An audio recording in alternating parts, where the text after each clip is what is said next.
Hello students, good morning everyone. तो आज हम chapter motion in a plane lecture number 6 for class 11th में product of vectors को discuss करेंगे। तो मेनली प्रोडक्ट ऑफ वेक्टर में दो टाइप हमारी यूज़ होते हैं। एक तो है स्केलर प्रोडक्ट और dot product of vector and second one is cross product और vector product of vectors. Simply उसको क्रॉस प्रोडक्ट के नाम से जानते हैं और जो डॉट प्रोडक्ट है इसको स्केलर प्रोडक्ट के नाम से जानते हैं। ठीक है, तो वन बाय वन दोनों को डिस्कस कर लेते हैं। फॉर एग्जांपल मेरे पास दो वेक्टर हैं। ये तो मेरे पास है वेक्टर, पहले आप समझ लीजिए अच्छे तरीके से, फिर मैं बताऊंगा लिखना क्या है। पहले आप समझिए अच्छे तरीके से। ये है मेरे पास वेक्टर ए, ठीक है, यहीं पे ये है वेक्टर बी। तो मैं आपको डायरेक्शन निकालनी सिखा चुका हूँ। इसके बीच में जो एंगल, मैं आपको डायरेक्शन के लिए तो फॉर्मूला आ ही गया था ना, tan अल्फा या tan beta is equal to a sine theta upon में b plus B cos theta ना, ऐसा कुछ आया था। तो जो भी आपका रिजल्ट आ लिया था, क्या आया था रिजल्ट, याद होना चाहिए, बहुत ज़रूरी होता है जो आपके पास रिजल्ट आया था वो आपको याद रहे, क्योंकि बिना जो आपका रिजल्ट होता है, बिना उसके आप कोई भी न्यूमेरिकल को नहीं कर पाओगे। इसलिए उसका जो मैग्नीट्यूड का जो रिजल्ट आता है वो क्या आया था, magnitude of R is equal to A square plus B square plus 2ab cos theta. ऐसे ही आपके पास डायरेक्शन के लिए आया था tan beta is equal to B sine theta upon में a plus B cos theta. तो जितने भी रिजल्ट्स होते हैं वो आपको याद होने चाहिए। डायरेक्शन निकालने हम सीख चुके। तो उसी में आपको जब वेक्टर एडिशन शुरू करवाया उसी टाइम पे मैंने आपको बताया था कि एंगल बिटवीन वेक्टर्स हम कैसे निकालते हैं। तो एंगल बिटवीन वेक्टर्स निकालने के लिए या तो उन दोनों वेक्टर्स का हेड से हेड या टेल से टेल आपको कंसाइन करवानी होती है। उसके बाद हम उसका एंगल निकालेंगे। एंगल भी फिर कौन सा रहेगा, जो स्मॉलर एंगल उस टाइम पे उन दोनों के बीच में रहेगा उसी को बोलते हैं एंगल बिटवीन द वेक्टर्स। तो यहाँ पे मेरे को बताइए, ये मेरे पास वेक्टर ए है, ये मेरे पास वेक्टर बी है, इसका जो एंगल है वो ये रहेगा या फिर ये रहेगा। डेफिनेटली ये स्मॉलर एंगल है। चलिए स्मॉलर एंगल तो है, अब मैं ये देख लेता हूँ क्या इन दोनों वेक्टर्स की हेड से हेड या फिर टेल से टेल कंसाइंड है। हाँ, डेफिनेटली दोनों की टेल आपस में कंसाइन करवा रखी हैं। इट मीन्स यही है इन दोनों के बीच में angle. Let the angle between vectors A and B is theta. वो मान लेता हूँ मैं कितना है, थीटा है। बड़े ध्यान से आपको समझना है। एक चीज़ और जो मैं आपको पहले ही बता चुका, एक्स एक्सिस के लिए यूनिट वेक्टर आई कैप यूज करेंगे। यूनिट वेक्टर वगैरह मैं करवा चुका हूँ पहले। वाई एक्सिस के लिए यूनिट वेक्टर जे कैप यूज करेंगे। जेड एक्सिस के लिए यूनिट वेक्टर के कैप यूज करेंगे। ये फिक्स है। अगर आपने कहीं पे आई कैप लिखा है, डेफिनेटली उसका मतलब यही है कि आप किसको शो कर रहे हो, डायरेक्शन जो कि किसके अलोंग है, एक्स एक्सिस के अलोंग है। ठीक है, तो ये आपके अंडरस्टूड है। ऐसे ही j cap means along y axis और k cap means along z axis. ये अंडरस्टूड होती हैं सारी चीज़ें, इसलिए इनको बताने की ज़रूरत नहीं होती है, लेकिन आपको याद होना बहुत ज़रूरी है। अब देखिए यहाँ पे होता क्या है हमारे पास अगर दो वेक्टर आ जाएं और उनका प्रोडक्ट वगैरह हमें निकालना पड़े, तो सबसे पहला काम यही होता है कि उन दोनों के रिजल्ट को एक के अलोंग लेके आए। ठीक है, देखिए मैंने बीच में एक topic resolution of vector skip किया है, लेकिन वो अगर आपको नहीं आया तो ये टॉपिक नहीं आएगा। यानी वो टॉपिक रिजोल्यूशन ऑफ वेक्टर आपको यहीं से क्लियर करना है। इसलिए मैं कह रहा हूँ पहले समझ लीजिए फिर टॉपिक को करेंगे। तो आप कंसंट्रेशन से वीडियो देखते रहिए, समझ में आएगा, 100% आएगा। एक चीज़ तो समझ में आएगी ना, एंगल बिटवीन वेक्टर्स कैसे निकालते हैं, ये चीज़ क्लियर होगी। अगर ये क्लियर होगी तो अगला स्टेप देख लेते हैं। फिर अगला स्टेप क्या होता है, देखिए इनमें से ए और बी में से एक vector along any one of the axis है कि नहीं है। भाई लेफ्ट टू राइट जनरली हम क्या लेते हैं, ऐसे ऐसे एक्स एक्सिस लेते हैं, ऊपर से नीचे या नीचे से ऊपर क्या लेते हैं, वाई एक्सिस, और थर्ड डायमेंशन में या तो इस बोर्ड से बाहर की तरफ या बोर्ड के उस तरफ आर पार निकाल के ना अंदर की तरफ, वहाँ पे क्या लेंगे, जेड एक्सिस। यानी यहाँ पे क्या होगा, जेड एक्सिस, ये क्या हुआ, एक्स एक्सिस, ये क्या हुआ, वाई एक्सिस। ये चीज़ क्लियर है। तो ए और बी में से एक vector along the one axis है या नहीं है ए है, अलोंग एक्स एक्सिस। अब मैं क्या करता हूँ, ये जो वेक्टर है इसको दो रेक्टेंगुलर कंपोनेंट्स में रिजोल्व करता हूँ, इसको दो रेक्टेंगुलर कंपोनेंट्स में रिजोल्व करता हूँ। मतलब क्या हुआ देख लेते, देखिए ये मेरे पास एक्स एक्सिस है, ये मेरे पास वाई एक्सिस है। कोई ऑब्जेक्ट मेरे पास इस जगह पे था, उसकी पोजीशन थी A1, ठीक है। मैंने इसके ऊपर इस डायरेक्शन में फोर्स लगाया, then after some time due to the application of this force the position of the object is at A2। कहाँ पे होगी, A2 होगी। तो अब देखिए ये फोर्स किस डायरेक्शन में लगा, इस डायरेक्शन में लगा, तभी तो इसकी पोजीशन चेंज हुई, तभी तो इसकी पोजीशन चेंज हुई, ठीक है। तो ये एक वेक्टर है, फोर्स एक वेक्टर क्वांटिटी है, तो एक वेक्टर इसके अलोंग और एक वेक्टर इसके अलोंग।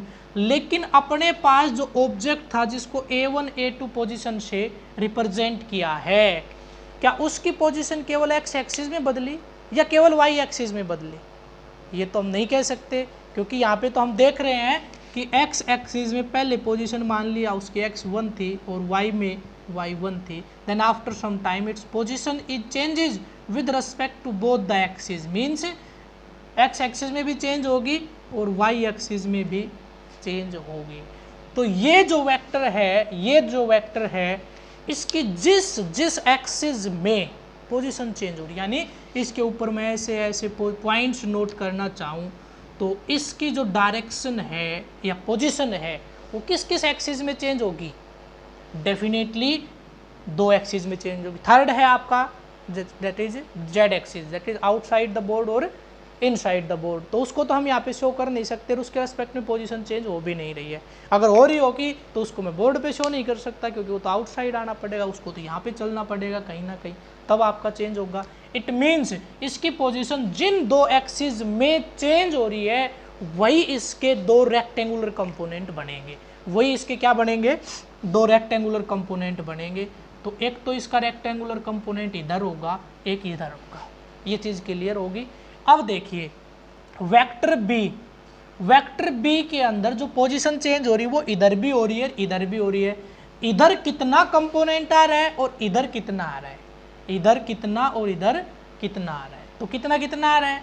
अब वो कैसे पता लगेगा, देखिए एक वेक्टर तो है ए और एक वेक्टर है बी, इन दोनों के बीच में मेरे को एंगल पता है, और जिन दोनों के बीच में एंगल पता हो तो वो वेक्टर जो किसी एक्सिस के अलोंग था उसके अलोंग इस वेक्टर का कोस कंपोनेंट होगा। कौन सा होगा, कोस कंपोनेंट। समझ गए, जिस एक्सिस के साथ एंगल पता है उस एक्सिस पे इस वेक्टर का कौन सा कंपोनेंट होगा, कोस कंपोनेंट। क्या रहेगा इस पे क्या रहेगा, इसका कोस कंपोनेंट। तो इधर आपका जो वेक्टर है वो क्या रहेगा, इधर जो इसका कंपोनेंट है वो क्या रहेगा, बी कोस थीटा। इधर इसका कंपोनेंट क्या रहेगा आपका, मैं मान के चल रहा हूँ ये जो कंपोनेंट है ये हो गया बी कोस थीटा। यहाँ पे एक कंपोनेंट मैंने इसका ले लिया, क्लियर है, अरे क्लियर हुआ। चलिए उसके बाद देखिए नेक्स्ट वन, अब मैं क्या करता हूँ, दूसरा कंपोनेंट बच गया ये इधर, तो इधर जो कंपोनेंट रहेगा वो रहेगा साइन कंपोनेंट। तो इधर मैं क्या लिख दूंगा, बी साइन थीटा। याद कर लीजिए, जिस एक्सिस के साथ एंगल पता हो उस एक्सिस में उस वेक्टर का कोस कंपोनेंट होगा, और जिसके साथ एंगल नहीं पता हो उसमें उसका साइन कंपोनेंट रहेगा। ठीक है, हमें बस ज़्यादा रिजोल्यूशन यूज़ नहीं करना है। मोशन इन ए प्लेन में जो थर्ड डायमेंशन में पोजीशन वगैरह चेंज हो रही हैं, उनसे रिलेटेड न्यूमेरिकल प्रॉब्लम्स आजकल या पिछले 5 साल से किसी भी कॉम्पिटिटिव एग्ज़ाम में नहीं आ रही हैं। सिखाऊंगा मैं रिजोल्यूशन, आपको थर्ड एक्सिस में भी एक आध न्यूमेरिकल ज़रूर करवाऊंगा ताकि आपको पता चल जाए। हो सकता है कहीं पे आ भी जाए, लेकिन अभी के लिए आप केवल 2 एक्सिस में रेक्टेंगुलर कंपोनेंट मैंने आपको बता दिए हैं। तो ये हो गया इसका रेक्टेंगुलर कंपोनेंट। इसको बोलते हैं the component of vector B along vector A. The component of vector B along vector A, that is B cos theta, that is B cos theta. ठीक है, तो अब मेरे को ये 2 वेक्टर हैं ए और बी, इनका डॉट प्रोडक्ट करना है जिसको रिप्रेजेंट करते हैं ऐसे। कैसे रिप्रेजेंट करते हैं? ऐसे। और इसको बोलते क्या है, प्रोनाउंसिएशन क्या रहेगी? A dot B, vector A dot vector B. Clear? अब देखिए इसका मतलब केवल यही होता है, ए डॉट बी का मतलब यही होता है, वेक्टर ए तो हमने बदला नहीं, लेकिन यहाँ पे जो रिजल्ट आएगा वो एक स्केलर क्वांटिटी आएगा। क्या आएगा? स्केलर, यानी वेक्टर इधर आके हट जाएंगे। तो ए तो आपका इसका जो मैग्नीट्यूड है वो केवल मैग्नीट्यूड यूज करेंगे, वो मैंने रखा एज इट इज। और फिर क्या करूँगा, इस वेक्टर बी का इस ए के अलोंग कंपोनेंट लूँगा। कौन सा कंपोनेंट आएगा? Cos component. The cos component of vector B along vector A, that is B cos theta. तो ये है आपका डॉट प्रोडक्ट ऑफ 2 वेक्टर्स का रिजल्ट। क्लियर हुआ? अब लिखिए, अब हेडिंग बनाइए। हेडिंग है डॉट प्रोडक्ट और स्केलर प्रोडक्ट ऑफ 2 वेक्टर्स। इसमें नोट कीजिए, the scalar product of 2 vectors, the scalar product of 2 vectors, vector a ऐसे लिखना है, वो वेक्टर की स्पेलिंग नहीं लिखना, ऐसे लिखना, vector A and vector B. Vector A, vector क्यों पढ़ रहा हूँ मैं, इसके ऊपर एरो लगी हुई है इसलिए। Vector A and vector B is defined as the product of the magnitudes of vector a, ऐसे ही vector A and vector b multiplied by the cosine of smaller angle between them, cosine of smaller angle between them. It is represented as a dot b and pronunciate or read as यहाँ पे लिखोगे is equal to, ये की बात है। और यहाँ पे क्या लिखोगे, ये हो गया आपका रिप्रेजेंटेड एज, और यहाँ पे क्या लिखोगे, रीड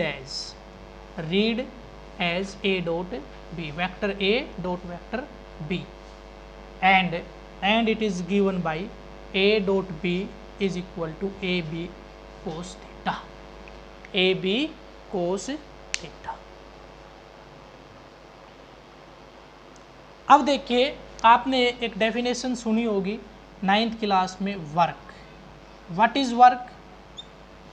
वर्क होता है फोर्स, देखिए ध्यान से सुनिए, force into displacement in the direction of force, force into displacement in the direction of force, और displacement into component of force in the direction of displacement. ये होती है किसकी डेफिनेशन? वर्क की। तो यहाँ पे हम देख रहे हैं ऐसा तो कहाँ हो रहा है भाई, एक वेक्टर और दूसरे वेक्टर का कौन सा कंपोनेंट? कोस कंपोनेंट। एक वेक्टर और दूसरे का कोई कंपोनेंट उसकी डायरेक्शन में, ऐसा तो डॉट प्रोडक्ट में हो रहा है। इट मीन्स मैं कह सकता हूँ work is equal to force dot displacement, और इसको क्या लिखते हैं, W is equal to F S cos theta. ठीक है, एफ एस कोस थीटा, इसको ऐसे हम क्या कर देते हैं, रिप्रेजेंट कर देते हैं। ऐसे ही जो पावर है उसका भी फॉर्मूला आपका बन जाता है, force into velocity in the direction of force, है ना। पावर इज इक्वल टू, ये डेरिवेशन आपका प्रूफ जो है वो 9th क्लास में आपका आता है, P is equal to F dot V, P is equal to F dot V और P is equal to F V cos theta. ठीक है, तो ये था आपका डॉट प्रोडक्ट। बस ज़्यादा कुछ लिखना है नहीं, इतना ही आप लिख लीजिए। एक क्वेश्चन कर लेते हैं छोटा सा, और उसके बाद आपको इस तरह के क्वेश्चंस आपके पास अप्रोक्सीमेटली एट प्रेजेंट सभी बच्चों ने कोई ना कोई बुक ज़रूर ले ली है। मैंने बताया था अगर किसी बच्चे को नई बुक लेनी है, अगर नई खरीदनी है तो एस.एल. अरोड़ा लेनी है।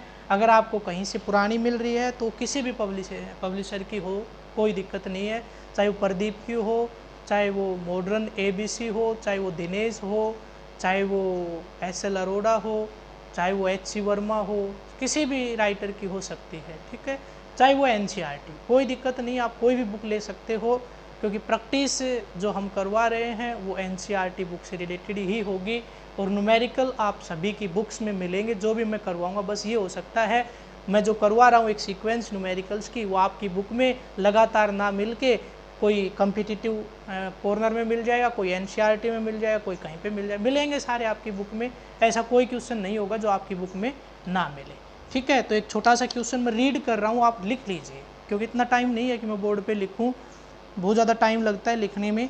एक क्वेश्चन है, show that vector A is equal to 2i cap plus j cap plus 2k cap, j cap plus 2k cap, and vector B is equal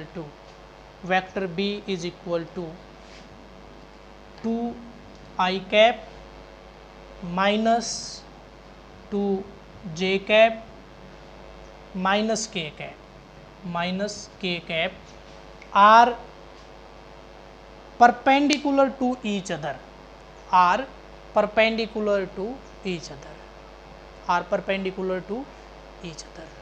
clear है? चलिए देखते हैं क्या होता है। सबसे पहले इस क्वेश्चन को करने के लिए होगा क्या, मेरे पास आज ये पहले देखिए रूल जो लगेंगे उनको मैं क्लियर कर देता हूँ। मेरे पास गिवन है कि दो वेक्टर हैं, दोनों पहले से ही कैसे हैं, ऐसे हैं, यानी दोनों एक्स एक्सिस के अलोंग हैं। तो मेरे को ये बताइए कि एक वेक्टर ये और एक वेक्टर ये वेक्टर A और ये वेक्टर B, ये वेक्टर ऐसे गिवन है, इन दोनों के बीच में एंगल कितना हुआ, 0 डिग्री हुआ कि नहीं हुआ कि नहीं। ये क्या होता है, ये होता है आपका, जैसे मैं लिखूं A डॉट B, अगर सेम डायरेक्शन में है तो ये क्या आएगा, AB कोस, ये क्या आएगा 0, और ये क्या आ जाएगा which is equal to AB, यानी दोनों के मैग्नीट्यूड के प्रोडक्ट के बराबर हो जाएगा।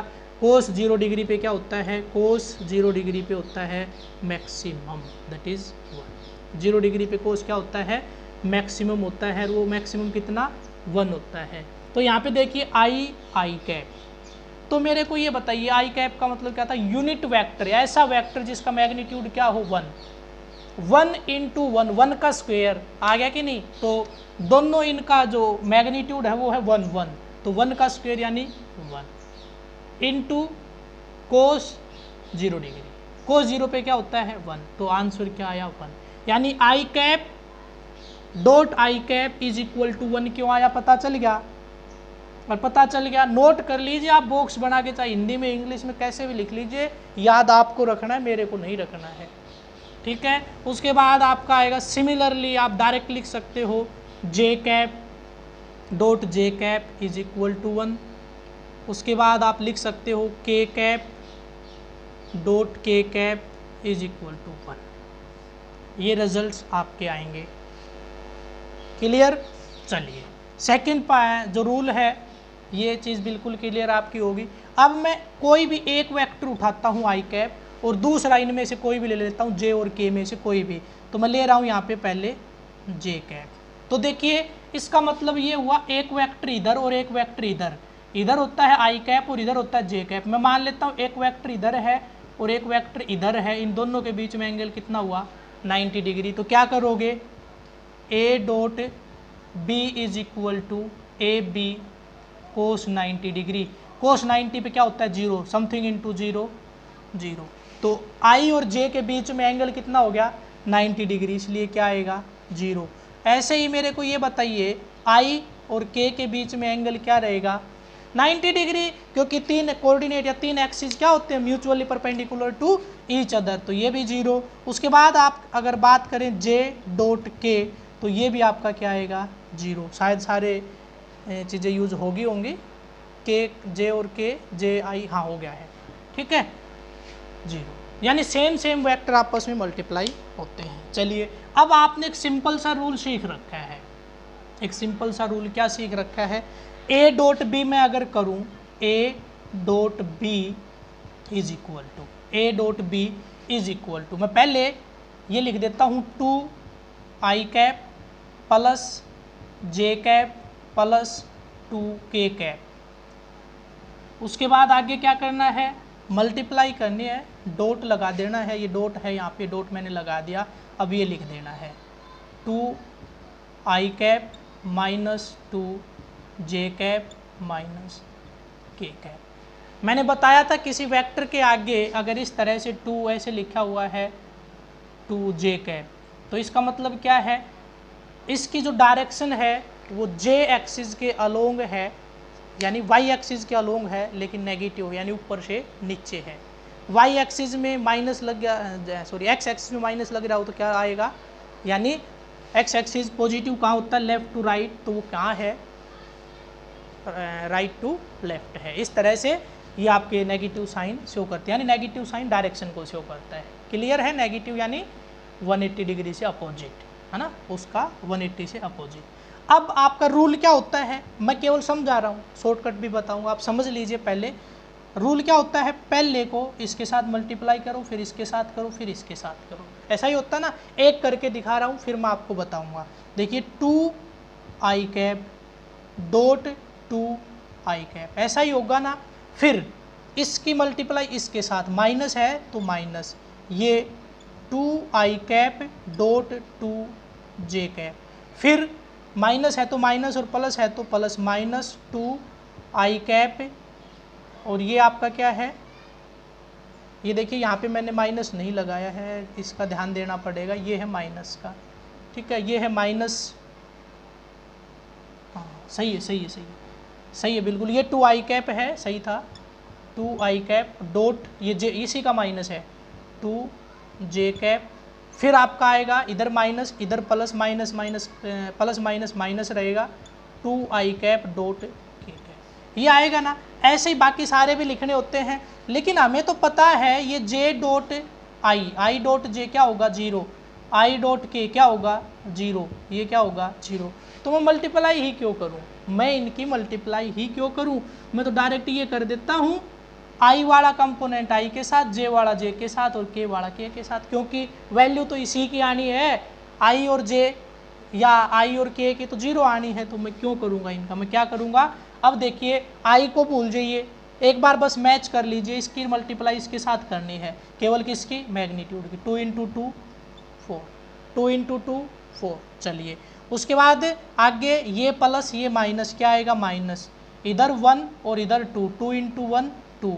उसके बाद ये देखिए इधर ये देखिए, यानी के वालों की मल्टीप्लाई करनी है, ये प्लस ये माइनस, इधर क्या आएगा माइनस, ये 2 × 1 2, तो ये तो क्या आ गया 0 आ गया, ये तो क्या आ गया 0 आ गया। ये 0 कब आता है, ये 0 कब आता है, यानी अपने पास अगर मैं इसको ऐसे लिखूं A dot B is equal to A B cos theta, और ये अगर यानी if theta is equal to 90 degree, then A dot B is equal to 0, hence prove, hence angle between vector A and vector B is 90 degree. Video को concentration से देखिए, अगर कोई भी प्रॉब्लम हो, जहाँ पे भी दिक्कत आए, आप तुरंत मेरे पास, मेरा पर्सनल नंबर है, उस पर मैसेज कीजिए या आप कॉल करके भी आप पूछ सकते हो। अगर मैसेज का आंसर आपको ना मिले, हो सकता है कि कोई प्रॉब्लम हो जाए या नहीं देख पाएँ, तो आप तुरंत कॉल करके आप ज़रूर पूछ लीजिए,